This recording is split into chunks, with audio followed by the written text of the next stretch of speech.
Today's an exciting day here on our homestead. It is officially maple season here in Ohio. We've been keeping an eye on the temperatures for the last couple days, and it looks like next week's going to be ideal for those trees to begin thawing out and for that sap to start running. So what we got to do is get everything behind me out of storage.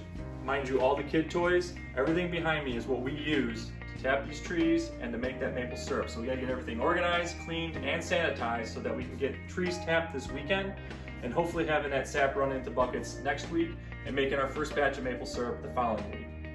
Now, maple season in Ohio is about 4 to 6 weeks long. You get it between mid-February to about mid-March or late March. It all really depends on when the trees decide to bud, or an indication that maple season's coming to the end is when the peepers, which are small frogs, begin to croak, which is an amazing sound if you're ever sleeping at night with your window open. This is my favorite hobby on our homestead because it is such a short season, and you can only make maple syrup in certain regions of the United States. You need temperatures consistently cold or in the winter for 2 to 3 months. You need temperatures to be below 32 degrees for those 2 to 3 months. And then for maple season, or for the sap to actually flow, you need the temperatures to jump above 32 degrees during the day and then dip below 32 degrees at night during that mid-February to March run.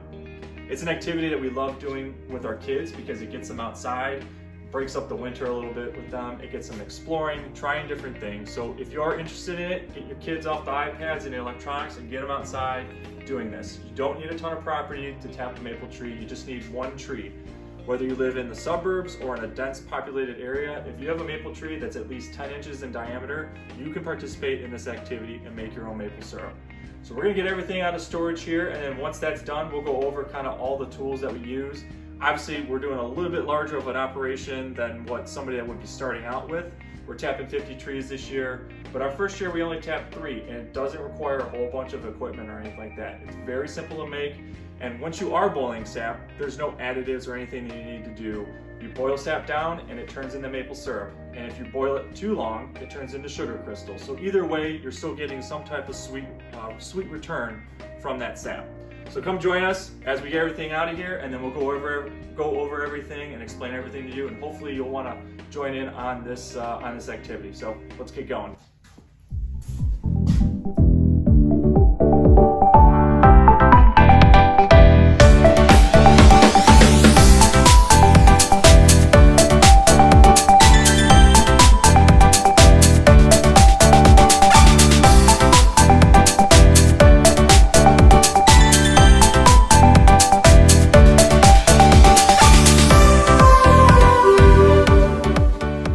That's everything. I try to store it as best as possible throughout the year because for 10 months it just sits. So a lot came out of a small little space. Got to organize because there's kids' toys everywhere. Got to organize the tables and get everything how I want it. Get the stove built. We use propane. I know it's a heated debate between which is more efficient, propane or using firewood. I will be presenting why I think propane is the most efficient if you can find it at a low cost rate. But we'll get everything organized again and situated, and then we'll go over what everything is that we have as far as our setup. So stay tuned.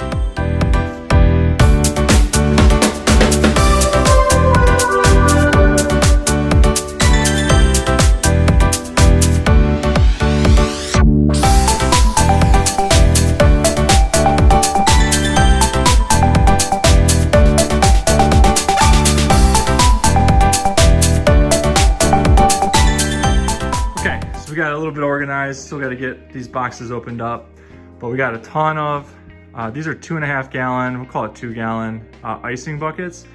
One of the cool things, if you are looking to expand your operation, you still want to use the bucket method, is that you can go to your local bakery and ask them if they have any icing buckets that they're getting rid of.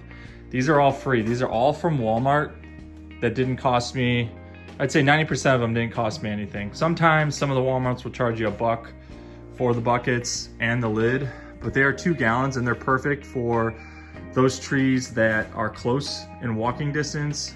You know, if you have a lot of trees that are deep in the woods, you're gonna want to utilize the 5 gallon pails for that, though, you know, if you don't get out there as often.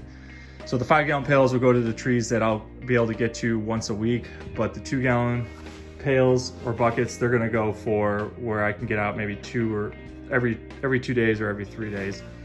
And really depending on how they flow, I might swap some of these out.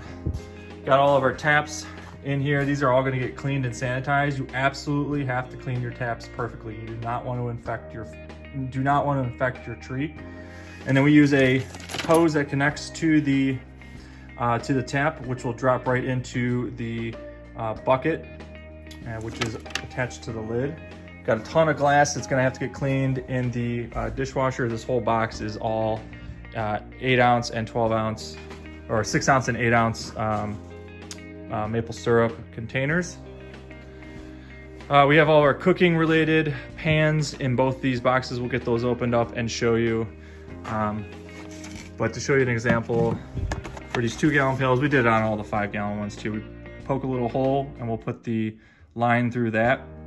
And you don't have to worry about a vacuum. It manages to get through no problem, even though it is pretty close to sealed. But all you gotta do is just cut some slits on this lid because it makes it really easy to open up. We got a lot of buckets to clean. I've cleaned a lot of the 2-gallon ones since I've been acquiring a bunch since October, but the 5-gallon pails, at least the ones that were on top, we'll clean and sanitize as best as we can. And this is the original kit. So we bought a little maple syrup kit, tapping kit 4 years ago, and came with these nice 3 galvanized collection containers. These are 3 gallons. They do all right. I don't really care for the hook. If it's a heavy wind and if these aren't that full, they'll actually fall off from the hook and land on the ground, and you just wasted a bunch of sap. But yeah, still a long way to go.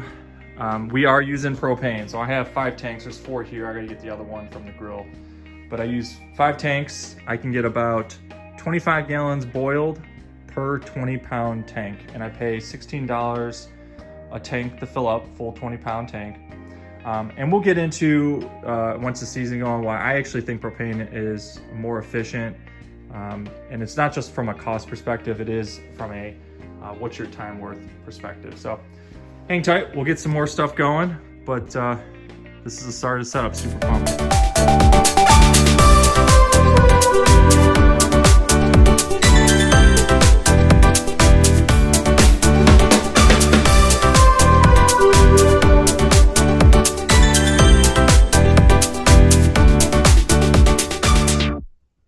So this will be our propane boiling process, 3 burner. This thing is fantastic, puts out a bunch of heat. It's been modified a little bit so that the, we'll call it backsplash, has been pushed back. These will be able to fit restaurant pans in here, no problem. It keeps heat really well, and it can hold the weight of 3 pans full. There's been some modifications. I've welded some supports because the first time I used it, the top rail actually bent down. So off season 2 years ago, did some welding to it, but the legs and everything can support a lot of weight, a lot of sap. So this will be the main boiling process, and we use this for preheating the sap so that when that sap is warm, we also just pour it right into the pans that are boiling the sap. So we'll show you the example obviously once we have some sap ready to go.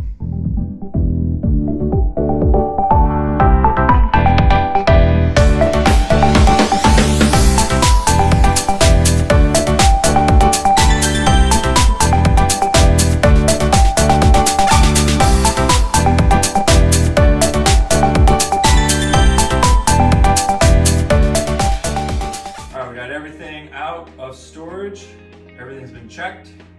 There's gonna be quite a bit of cleaning prior to us going out in the woods. Some of these containers, though, a lot of them are clean because they were stored well. Some of the ones that sat on top up there are gonna need to be cleaned.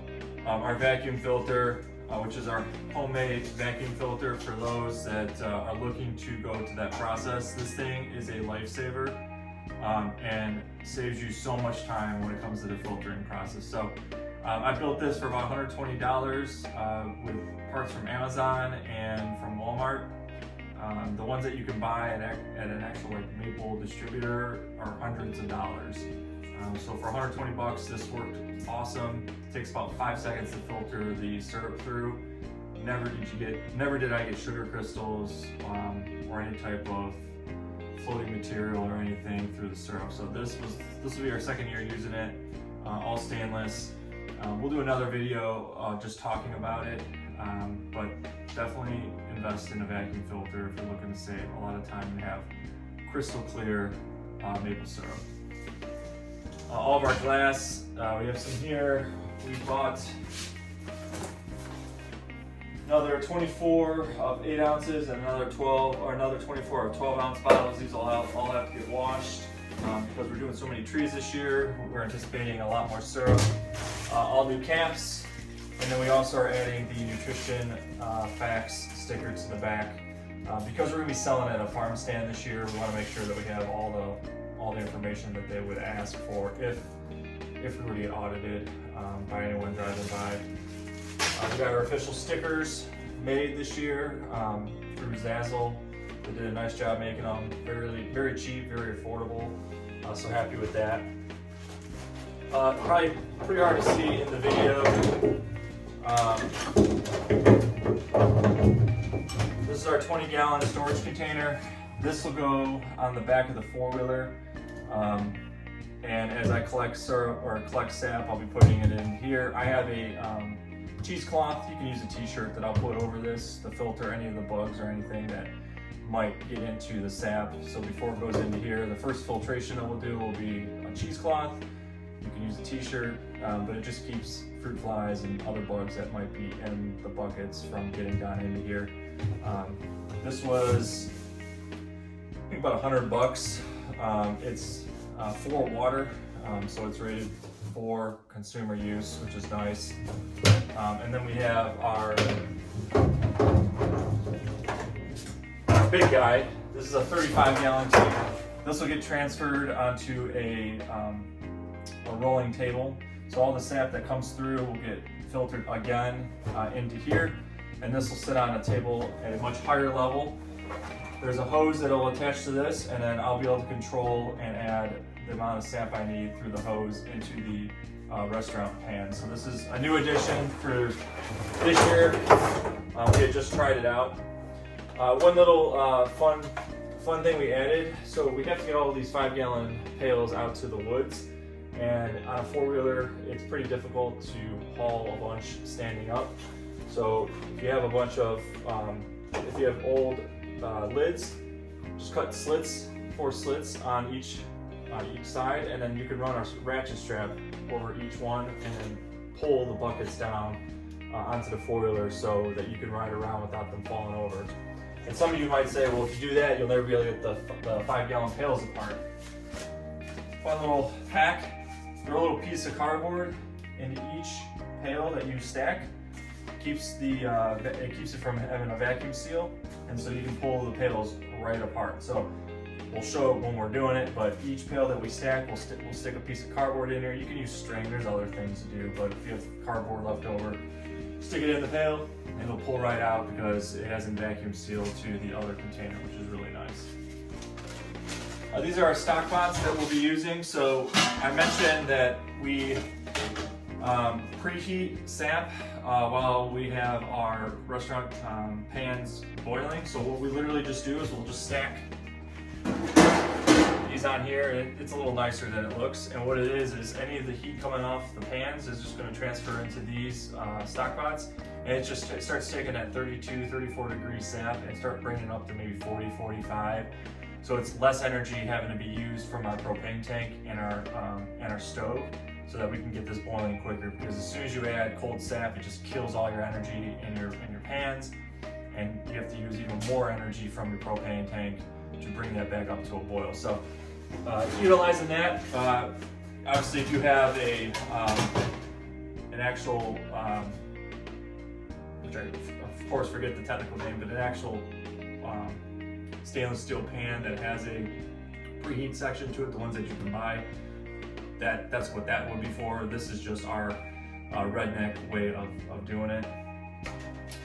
We got all of our taps, all of our hoses that we'll be using. As mentioned, these hoses will drip down into the buckets. So from the tap down into the bucket, and that keeps pretty much all the bugs out. You definitely want to have covers on your buckets because you will have squirrels or chipmunks and stuff try to get into the sap, and then you might find a surprise if you have an open bucket with an animal that didn't make it out. So make sure you have covers for your buckets.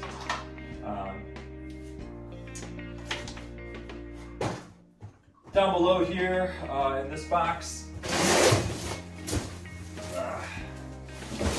we'll go through it once we get to closer to the process, but all my filtration, all the different type of filtrations that I have to keep any of the heavy solids and those sugar crystals out from getting into the syrup, we'll use this. This is what goes for our vacuum filter, these 12-inch filters. We got these from Bascom. They're very reasonable in price.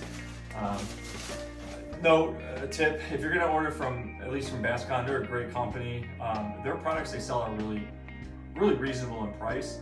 They kill you on shipping, so, which is fine because it is what it is. You can't get free shipping through them or anything like that. But if you know you're gonna order a bunch of stuff, order it all at once because it's just a flat rate. But if you have to constantly keep ordering, like if you have a minimum small order, the shipping rate is pretty much the same. So when we do order from them, we try to order a significant amount, like all the glass bottles that we ordered and lids and everything, like that was just a flat shipping rate. But if I would have ordered 12 bottles and I'd ordered another 12 bottles, it would have been really expensive to do. So just a tip, if you order from Bascom, great company, but the shipping rates kind of kill you. So make sure you order what you need prior. But yeah, that's pretty much it. We got 5 tanks ready to go. I'm gonna get them filled tomorrow, 3 of them. 2 of them are still about half full, so I'll run those out while we're running the first batch. I'd love to get into a good heated debate about propane versus firewood, because I have my argument of when people online say, well, propane's expensive, and they say, well, firewood's free. Well, firewood isn't free because there's time associated with it, and unless you're splitting logs by hand, which is very time consuming and not to mention can be rough on your body, you have to have a log splitter unless you can borrow one. And log splitters are not free. And propane we get from, in the winter, it's typically cheaper from one of the propane retail stores. It's 16 bucks to fill a 20 pounder. Which isn't that much when you're looking at what you're selling the bottles for. Obviously there's upfront cost when you are starting out on this. Like this year we have almost no money put into this operation versus like last year and the year before we put quite a bit of money into it. But this year we should be closer to that return on investment or actually making a profit, break even or making a profit. And then we're looking at like the LLC portion of going with our homestead to where if we're selling for profit, like there's deductions you can do associated with that. But if it's a hobby, yeah, there's gonna be costs associated with it. But if you have an LLC, if it's a business, like, there's tax deductions that you can do, which is what we're looking towards for the future of just being able to deduct propane, because it's part of the costs associated with running the business, and what we make then we won't be taxed as heavily on. So but that's pretty much it for the setup. These are restaurant pans, as you can see here. I can get them down here. There you go.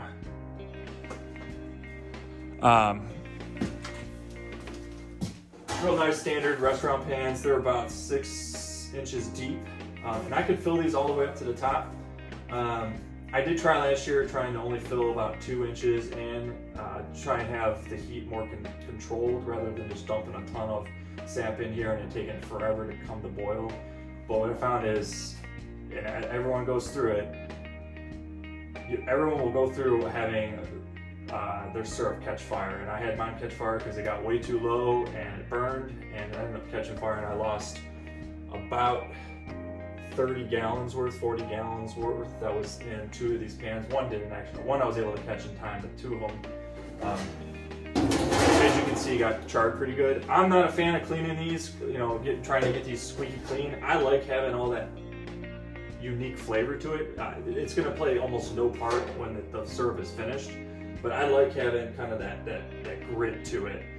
That'll add a nice flavor, a nice rich, unique flavor that still tastes fantastic. So I know you can take, you don't want to rush all that off or whatnot. So, but yeah, these will do just fine.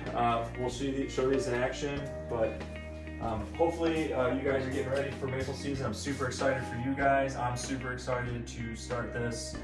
We'll get some trees capped this weekend and hopefully have some sap flowing next week. So stay tuned. And as always, if you like this video and you want to see more, we're going to be doing a ton of videos this whole season because, again, this is my favorite hobby on our homestead. So make sure to hit that like and subscribe so you can be up to date whenever we drop videos. There are going to be videos and shorts on and also on our Facebook, TikTok, and Instagram if you don't already follow us. So appreciate everybody watching this, and everyone have a great night.